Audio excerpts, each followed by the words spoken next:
Hello, welcome to this video. It's going to be another volume 1 try vlog, and the theme this time is that I had my followers on Instagram vote on what I read. I presented my physical and my digital TBR, so yeah, I'm just going to read whatever ended up getting the most votes. If you've never seen a video like this from me, I read volume 1 of a series and kind of just give my immediate reactions and thoughts, if I plan to continue the series, if I was hooked from the start, if I was appalled from the start, etc. And I've actually already read one volume for this, and that was Unholy Blood. Even when I hauled this volume, I got a lot of comments really excited about it, that this was getting a physical release, but I knew nothing about this. I received this from Easy Press, and I'm so glad that y'all voted for this for me to try because it was great. I really enjoyed this first volume. It actually made me cry, which I was totally not expecting, so I guess that's a testament to how good the writing was from the start, in my opinion. This is a manhwa about vampires. The main character is this pure blood vampire, which is really rare in this world, and they are super powerful, but she just wants to live a normal, quiet life and stay kind of undercover. But of course, it's not so simple because she ends up getting dragged kind of into the vampire world, vampire hierarchy, organizations, crime, action, due to some very unfortunate circumstances. And yeah, I thought this was a really good setup volume. I'm clearly already invested in the characters and the story, and seems like this is going to be a great revenge one with complicated feelings and drama, so yes, seems right up my alley even though I don't read a lot of like fantasy stuff, but so far the vampire aspect hasn't really bothered me at all. So yeah, I believe this one is on Webtoon as well, so I might hop over and read it on there and just continue to buy the physical volumes. That's what I do with The Remarried Empress. But we'll see. I'm really excited to continue with this one. And like I said, I'm glad y'all recommended this to me because, yeah, kind of came out of nowhere, but I loved it. Okay, hello. Next, I have actually read the most voted manga, which was The Summer Hikaru Died, Volume 1.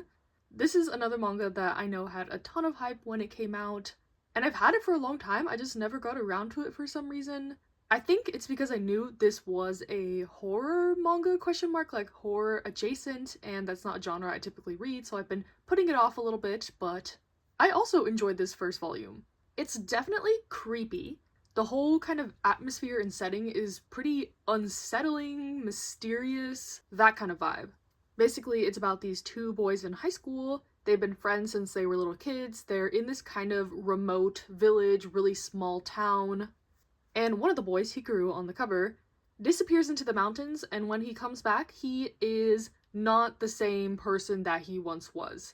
And he reveals to his best friend that Hikaru, the boy, is dead, and he's kind of possessed by this thing. But he still has all the memories and, like, same likes and dislikes as the, like, body that he possessed. So his best friend is kind of grappling with this weird dynamic, like, it's the body, it's the personality of my best friend, but it's not really him. So other mysterious things starts happening in their village as well, and the best friend kind of comes to suspect that it's all linked to whatever happened to his friend.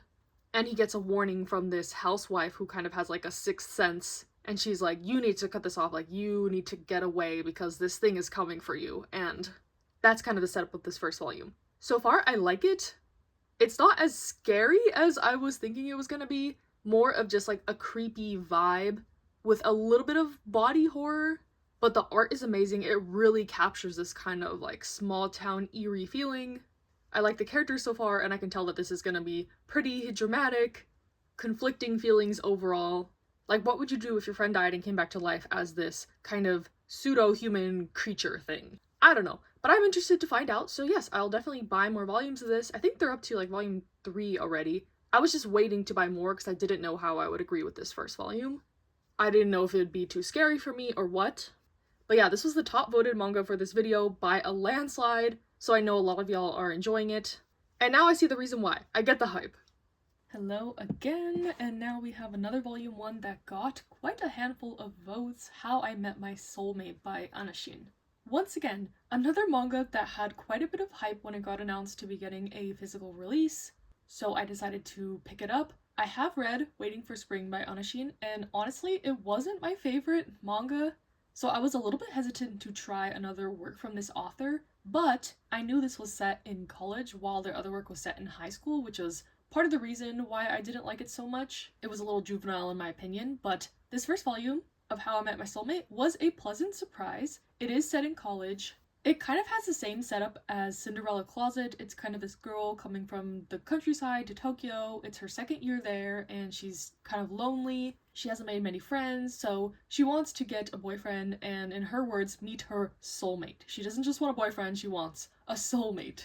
So she goes to this club to kind of meet some guys, whatever, and she does meet this guy on the cover here, and he ends up being kind of like her fairy godmother type figure. That's why I said it's like Cinderella Closet, at least the setup. He's a little bit older and he's kind of like guiding her through this romance process, I guess. But I'm assuming he's gonna be like a potential love interest.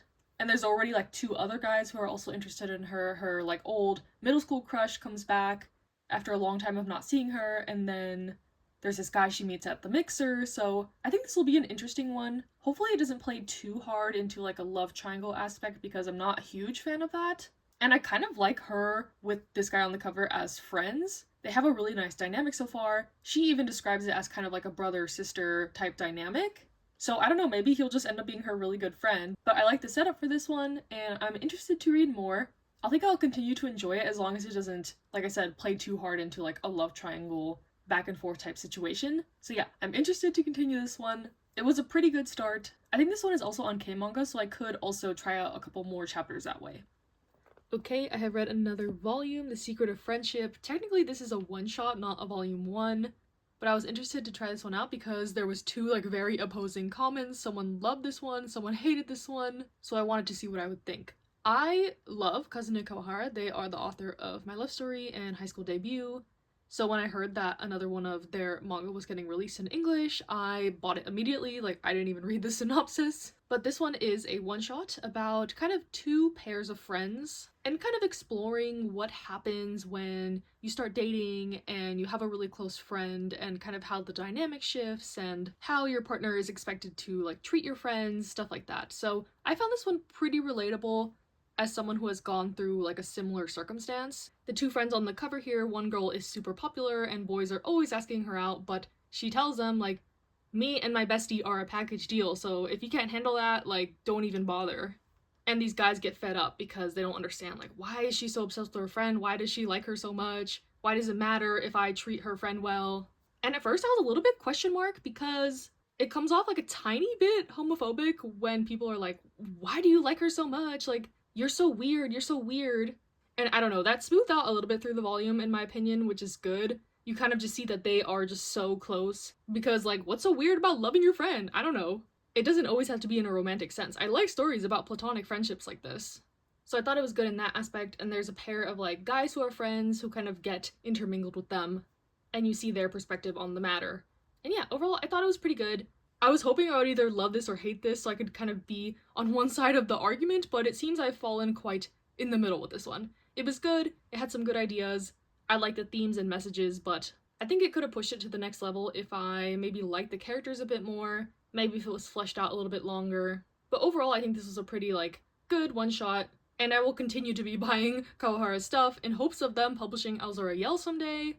But yeah, I tend to do that, tend to, like, buy stuff from authors I recognize just to support them if I've liked some of their other works in the past. It tells publishers we like this content. So yeah, The Secret of Friendship ended up being good/okay for me, but I don't regret reading this. It's always fun to see something new from an author I love. Hello, it is the next morning and I have read one more volume 1 that got a significant amount of votes.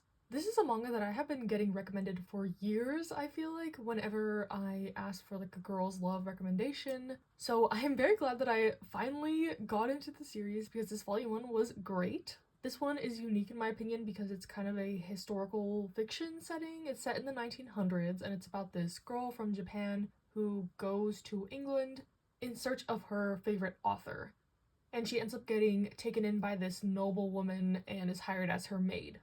But this noblewoman makes a kind of very shocking proposition to her maid that if she wants to meet her favorite author, she can make it happen, but you'll have to kill me. So the maid is like, what do I do?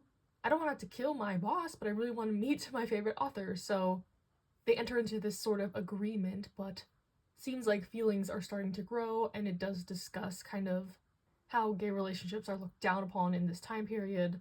And it seems like this noblewoman has a kind of thing that happened in her past And I'm interested to see how this develops. It is a short series, I believe only 3 volumes, but so far I really like the setting.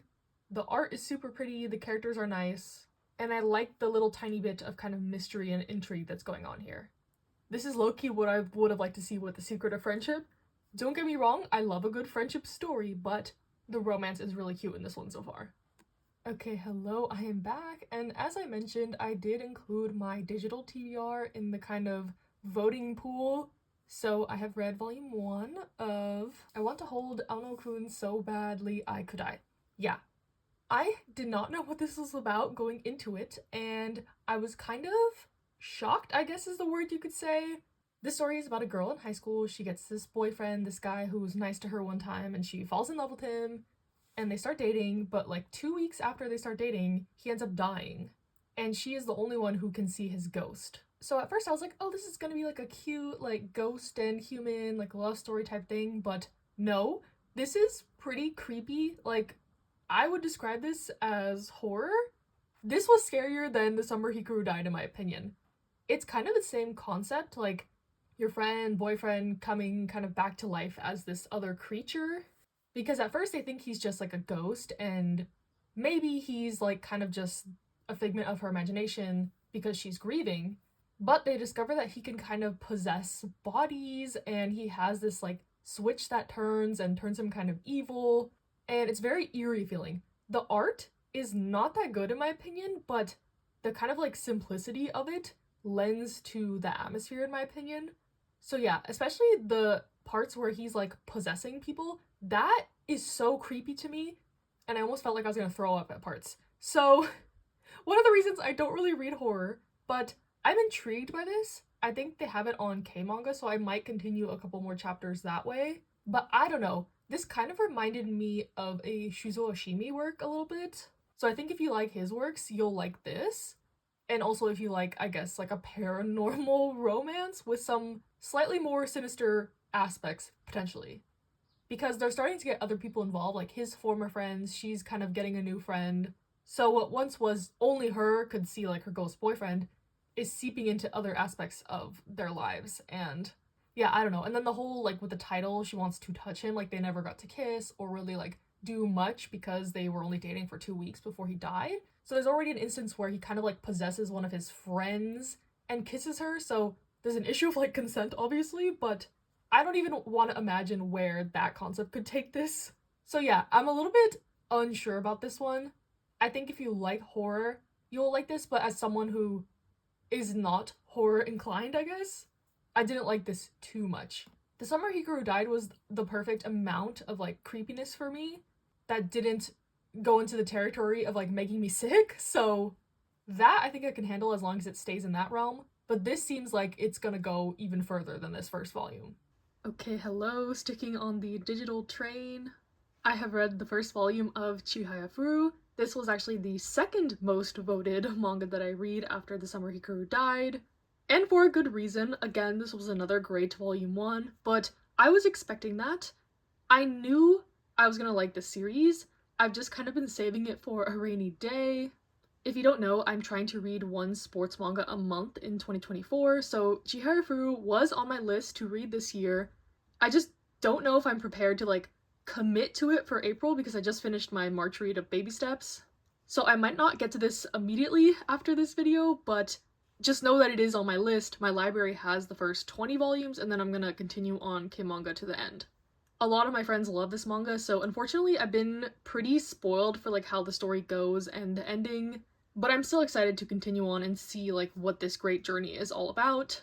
The setup is that there's this girl named Chihaya in elementary school, and she kind of doesn't have a big hobby or interest. She kind of lives vicariously through her super popular sister. But this transfer student comes to her class, and he is really good at this card game called Carta. And when she sees how passionate he is about this game, she gets interested in it, especially after he tells her, like, your dream has to be your own dream. You can't be having it be, like, your sister becoming a top model. So this resonates with her, and she decides to start learning Carta as well. Basically, the game is that you have to memorize all these poems, and someone will read out, like, the beginning of the poem, and you have to, like, tap the card that has the rest of the poem.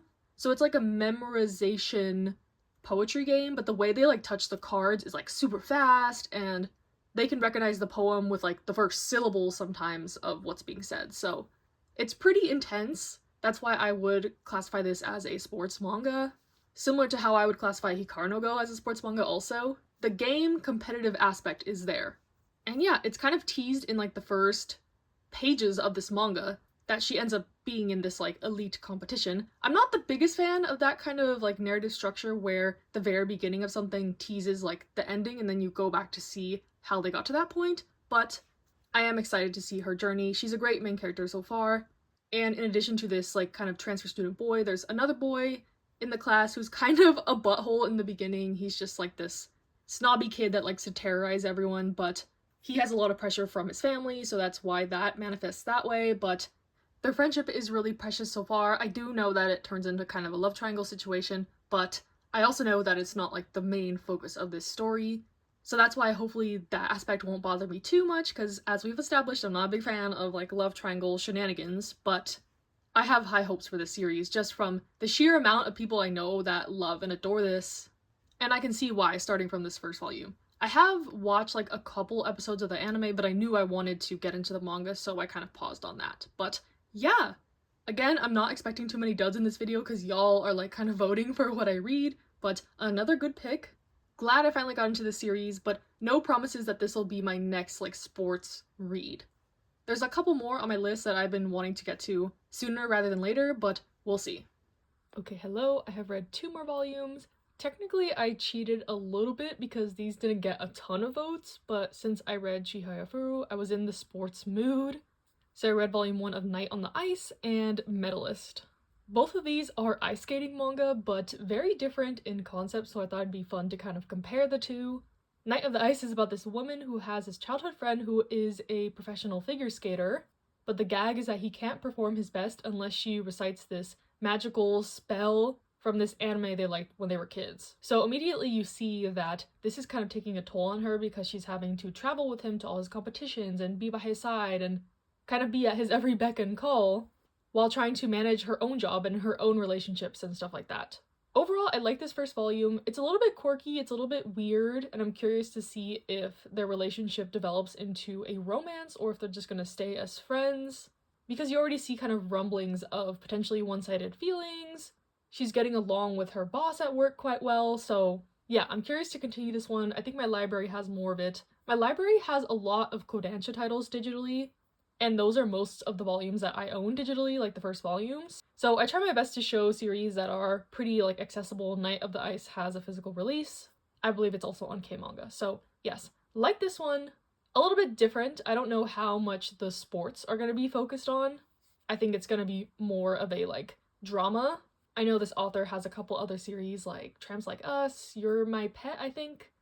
I haven't read any of them, but they've been on my to-try list, and I know a couple people who love those works, so interesting start to a sports manga about ice skating. I don't think I've read any other ice skating manga other than the next volume 1, so I'm curious to continue with this one. And then volume 1 of Metalist, this one's pretty much completely different in terms of the plot. It's about this guy who was kind of a former ice skater. He still wants to be in the scene, he's trying to audition for some like ice shows and stuff like that, but he's not having much luck. So he meets back up with his former like ice skating partner and sees this girl at the rink. And it's clear she's not supposed to be there. She kind of snuck into the rink, and he chases her down to try to see what her deal is, and he comes to find out that she really wants to skate, but she doesn't really have her parents' support, and she thinks she's too old to start, because I guess in the figure skating world you're supposed to start when you're like 5 years old, and she's already 11, and that really resonates with the guy because he didn't start seriously until he was like 15, 16. So he immediately takes this girl under his wing. He decides he wants to be a coach. He's very enthusiastic about this. They get her mom on board, and it's gonna be about, I guess, him training her to be the best figure skater ever, or whatever. I think the concept is really good. I don't know how I feel about the protagonist being so young. I'm more interested in the coach and kind of his story.